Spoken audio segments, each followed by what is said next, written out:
नमस्कार दोस्तों, मैं मनोज मुसाफिर साहू नेशनल आवाज यूट्यूब चैनल पर आप सभी का स्वागत करता हूं। भारतीय जनता पार्टी में एक चीज तो क्लियर हो रही है कि अब भारतीय जनता पार्टी में सिर्फ दो लोगों की चल रही है,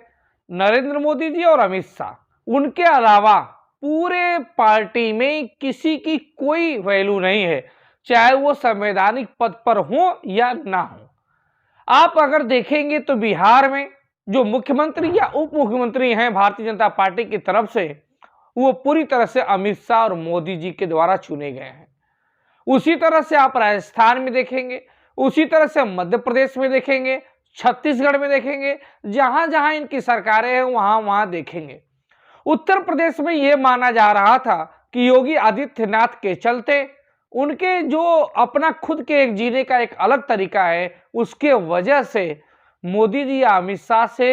उनके कंट्रोल में रहने की संभावना कम है। क्योंकि अभी हाल फिलहाल में उत्तर प्रदेश में जितने भी राज्यसभा सांसद बने, 7 के बजाय 8 राज्यसभा सांसद बने, और साथ में जो कल अभी 4 मंत्रियों का शपथ ग्रहण हुआ, उन मंत्रियों के शपथ ग्रहण और राज्यसभा सांसदों के ट्वीट को आप पढ़ेंगे तो पूरी कहानी आपको समझ में आ जाएगी। उन्होंने सबने ट्वीट जो किया है उसमें श्रेय दिया है नरेंद्र मोदी जी को, अमित शाह जी को और जेपी नड्डा जी को, लेकिन किसी ने भी स्टेट गवर्नमेंट मतलब कि उत्तर प्रदेश सरकार को किसी ने भी श्रेय नहीं दिया है। जो राज्यसभा सांसद चुने गए,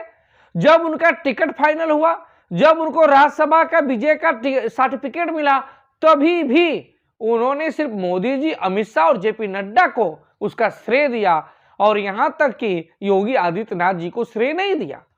4 कल मंत्री बने, उन मंत्रियों में आप देखेंगे दारा सिंह चौहान हो चाहे ओम प्रकाश राजभर हो, ये दोनों लोग अमित शाह से, नड्डा से तो मिलते हैं, लेकिन योगी जी से मिलने के बाद उतने आश्वस्त नहीं होते हैं। और वहीं से उनका एमएलसी भी दारा सिंह चौहान का फाइनल होता है, और वहीं से उनका मंत्रालय भी फाइनल होता है। उसी प्रकार से जयंत चौधरी जी भी अमित शाह से मिलते हैं, और वहीं से उनका सेटलमेंट होता है, वहीं से उनका गठबंधन होता है, वहीं से उनको एमएलसी भी मिलता है, वहीं से उनको मंत्रालय भी मिल रहा है। इससे साफ साफ जाहिर है कि जैसे अन्य प्रदेशों में सिर्फ कठपुतली सरकार है, ठीक उसी प्रकार से अब उत्तर प्रदेश में भी योगी जी ने पूरी तरह से समर्पण कर दिया है 2 गुजरात के प्लेयर के सामने, एक मोदी जी और एक अमित शाह। उन्होंने भी समझ गए मौके की नजाकत को कि देखो भैया, हर प्रदेश में अगर लोग समर्पण कर रहे हैं तो हम कितना अकेले लड़ेंगे, हम भी अपने हथियार डाल डालते हैं। क्योंकि अगर योगी जी की चलती तो दारा सिंह चौहान मिनिस्टर नहीं बनते, अगर योगी जी की चलती तो निश्चित रूप से ओम प्रकाश राजभर कतई मंत्रालय में नहीं होते। हालांकि उन्होंने अपनी तरफ से जोर बहुत लगाया, बहुत कोशिश की कि मंत्रालय ना मिले, मिनिस्टर ना बने, लेकिन अमित शाह ने जब ठान लिया कि नहीं बनाना है तो बनाना है। क्योंकि लोकसभा चुनाव से पहले भारतीय जनता पार्टी, अमित शाह किसी भी स्टेट में कोई रिस्क लेने के मूड में नहीं है। किसी भी स्टेट में देख रहे हैं कितना सा विधायक को भी तोड़ने में, शामिल कराने में कोई भी वो कोर कसर नहीं छोड़ते हैं। इसी वजह से ओम प्रकाश राजभर को शामिल कराया गया, और 1 लोकसभा सीट देंगे ओम प्रकाश राजभर को इस बार। ओम प्रकाश राजभर भी सोच रहे हैं कि पहले तो हमारी एक भी नहीं थी, एक मिल तो जाएगी,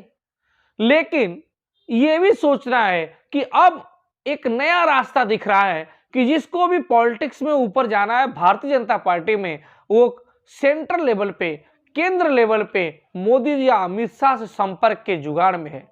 मैंने लोकसभा के टिकट देखे, लोकसभा के टिकट में ही देखा गया कि जिसके संपर्क अमित शाह से है उसका टिकट बच गया, और जिसके संपर्क अमित शाह जी से नहीं है उनका टिकट कट गया। तो जिसके जिसके भी मधुर संबंध अमित शाह जी से होंगे, उन्हीं का राजनीतिक में अब भारतीय जनता पार्टी में भविष्य है, अन्यथा किसी का भविष्य अब है नहीं।